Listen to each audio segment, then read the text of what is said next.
Hi, I'm Josh with Tactical Tech, and today I'll be going over advanced training with the AIMS database. Right now you're looking at the AIMS main menu for the advanced or the master front end, and the big difference between that and the basic front end is you have all these advanced options down here and a lot more flexibility with what you can do, a lot more administrative control, if you will.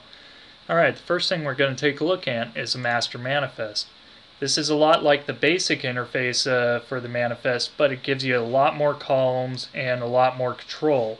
You can change the script ID, you can change the box that an item's in, you can update the serial number to whatever. If it has a serial number, in this case it doesn't. Change the authorized quantity, and all the other stuff that you're able to do with the basic manifest. A couple columns I want to go over real quick is the internal hand receipt denotes what an internal hand receipt that a piece of equipment is on, and sub hand receipt, and same thing, sub hand receipt is on. The property book item actually is a check that you check if the piece of equipment is on the property book. In this case it's not. Location doesn't need to be filled out like the box does. I prefer that the database works better if everything is in a box, even if it isn't in a box, or if it's part of a package and it's loose, then you can just create a box called loose. If it's in the Garrison environment and it's not really in a box anywhere, you can just put not applicable. It can be left blank, but it's preferred that you put it in a box. However, location can be blank because half the stuff remains in boxes and doesn't actually get distributed out. But if it ever does get distributed out, you can throw it in to whatever location. Significant date is sort of a date in the future. It correlates to a number of things for different categories. For computers, it correlates to the warranty expiration date, so to get your computer in to Dell, get anything fixed before the warranty runs out. It could be like with our UPS batteries, we use it to denote when the battery needs to be changed out on the UPS system itself, which is usually every 2 or 3 years. So whenever we put it online, we update this to 2 or 3 years from that date. It could be a maintenance day for a Humvee or something. I don't know, whatever. History column just gives you a little tracker every time you move it from one location to another. I'll give you an example here. You see I moved it from building 123, room 103, and anytime that I move it from one location to another, it'll update there. Anytime I sub hand receipt or internally hand receipt the equipment out, it'll update it here as well. Unit level hand receipt, if this happens to be a property book item, you want to attach or denote what hand receipt number it's actually on.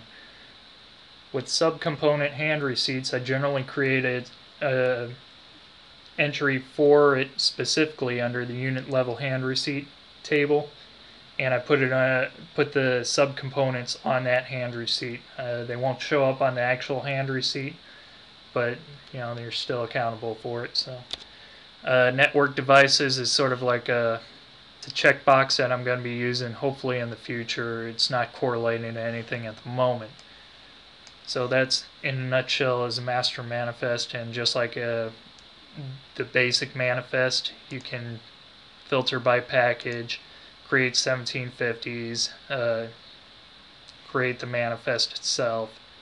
One other thing you can do here is you can filter by property book items just by clicking this and see exactly where all your property book items are. So that's master manifest. Next thing we're going to take a look at is transferring equipment or transfer items. Now, I don't do this in my shop, but some shops decide to keep all their equipment housed in lockers while they're in a Garrison environment, and if they end up having to go out on exercise or out on deployment or anything, they pack the boxes from there. Well, this is basically made for those particular individuals who require that. So you just choose the item you're transferring. In this case, we're going to be using D830s from Garrison locker number 1. We're going to choose a serial number, and let's say we're going to put that in TSP01 SK4. We'll go ahead and choose that. The location is optional. Since it's going in a box, I'll leave the location blank. Go ahead and move. It'll blank out that. We'll just go through this whole process again, and it's a little bit tedious admittedly, but it moves all your items to this box. And then when we go into the master manifest, we're going to go ahead and filter by TSP01, and we can further filter by comp lap del D830. See that it's already moved over there. Now the significant part about that is you can create your 1750s from there, and you can also create an internal hand receipt, which if we hit this button we can start building. Let's say we're signing out the whole package, and we want a 2062 associated with to complement the DD1750. So we can sign out stuff by package, by box, or by location. In this case we're going to choose by package. Go to OK. Choose who it's going to, or going from, which in this case will be Sergeant Big Time, and it's going to Billy Badass here. Going to choose the package TSP01, and we could sign up every individual piece of equipment, or just the important non-expendable and durable items only. Just for the sake of showing you guys, I'll just do everything. Sign out and complete hand receipt. You could sign out 2 packages theoretically, and it creates a 2062 for everything associated with that package. Here it took me a little bit of scanning. The D830s are on that hand receipt that they'd end up signing for. I would recommend just including the non-expendable and durable items, and you can go ahead and upload the hand receipt just like you would for a sub hand receipt. Let's pretend that's the internal hand receipt. Change state, and OK. Now let's say that you want to push this computer or these computers out to different locations. You can scroll on over here. Now I won't blank out the box because it's going to go back in that box when you redeploy, but you can go ahead and give it a location, and same thing we did earlier, we can create an internal hand receipt. Instead of by package we go to by location. Okay, and let's say it's going from Billy Badass to actually it'd be going from Sergeant Big Time to Captain Obvious, and he happens to be the one man over in building 123 room 102. You can go to sign out and complete. Everything included in that room will be signed out to Captain Obvious. So this is real good when you're Camp Commandant or you're S6 guy on site and you're signed with it for a whole bunch of equipment spread all the way across camp, and you want somebody to maintain accountability for it in the location it's actually at, so you know who to yell at when you do your monthly inventory and the equipment's not there. Now speaking of inventories, generally you get a 10% inventory every month. You go to prep for physical inventory. They'll tell you usually what kind of lens they want to see that month. You can just hold down the control key and select which lens they want to see. We'll go ahead and create filtered report by location. In this case I don't got locations for everything, so a lot of it's blank, but it will tell you what package it's in, it will tell you what box it's in, the hand receipts associated with it. And here under location, room 103, you can see we have one of our D830s there. And same thing with building room 102. You can see our D830 there. And this just allows you, when you filter it by location, to go to each location without having to visit again. You can knock out all your stuff in one location without having to run through handwritten notes on your unit level hand receipt. I'll try to run through this real quick because this is just database management, and I hope you'll be able to figure it out on your own. But under Manage Hand Receipts, this is going to be a big one for you. You can filter this by open, closed, or all of them. Let's go with open.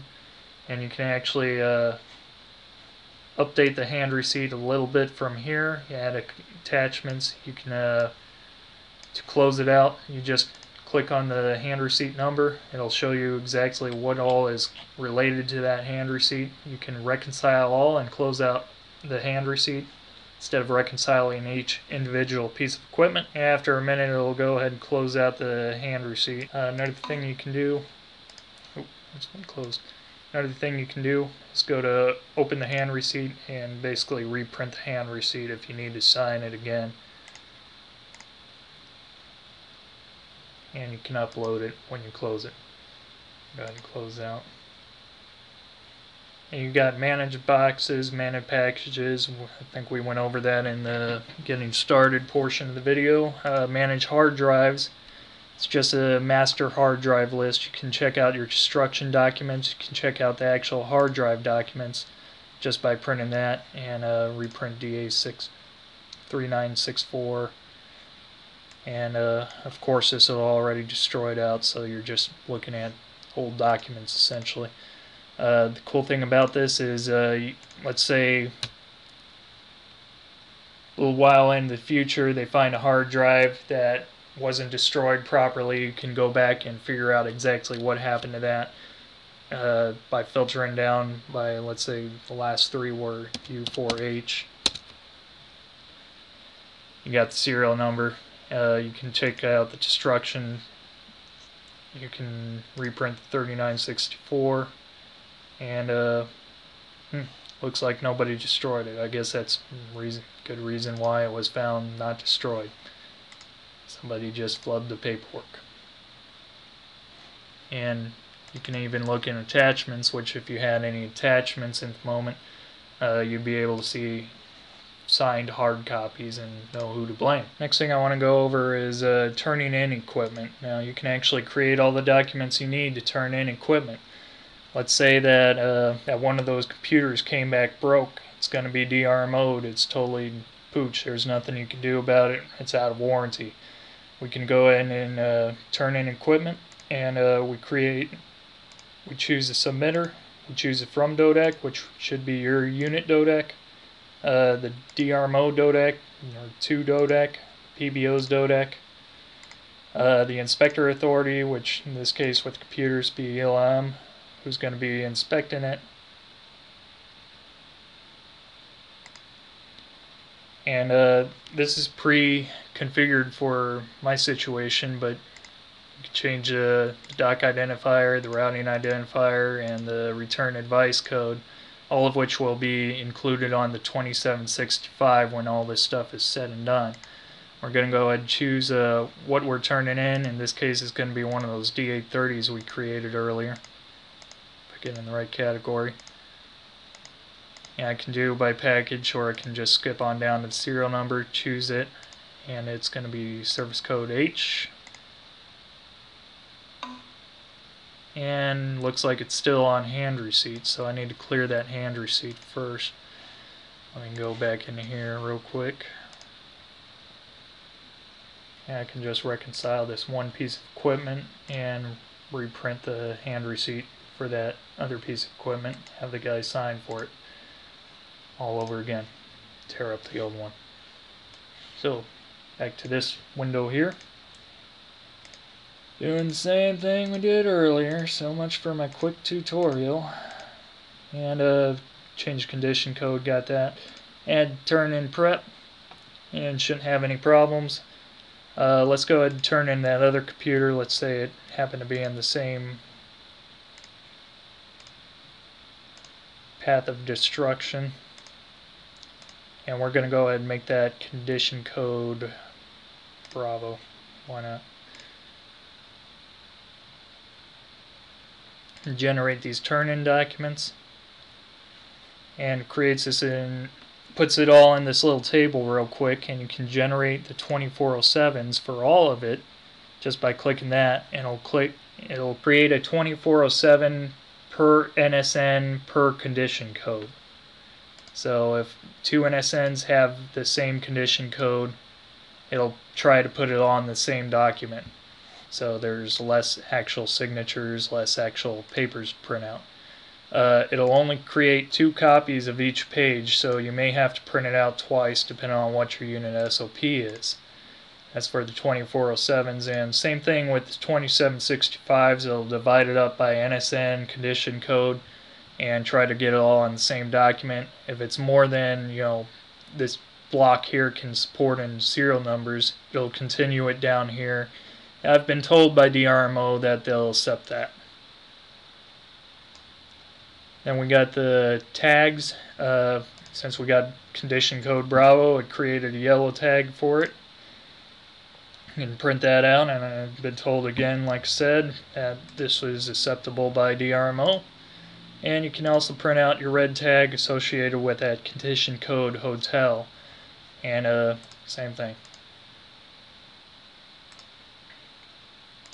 I'm going to close that and let me show you real quick. You can upload those signed documents once they've been signed and everything scanned. And if you ever need to look at old equipment and find out whatever happened to this serial number, for example, you can just go to the turn-in document over here and you should be able to see all the uploaded hard copies and reprint anything that you may need to print out.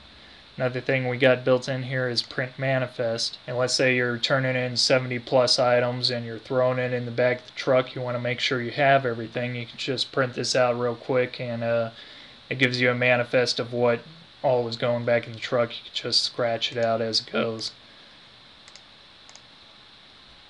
Another thing we have this database able to do, however, I don't recommend using this specifically for the paperwork. I recommend using this to keep track and keep your database updated. Use PBUS's paperwork. That's a little more accurate.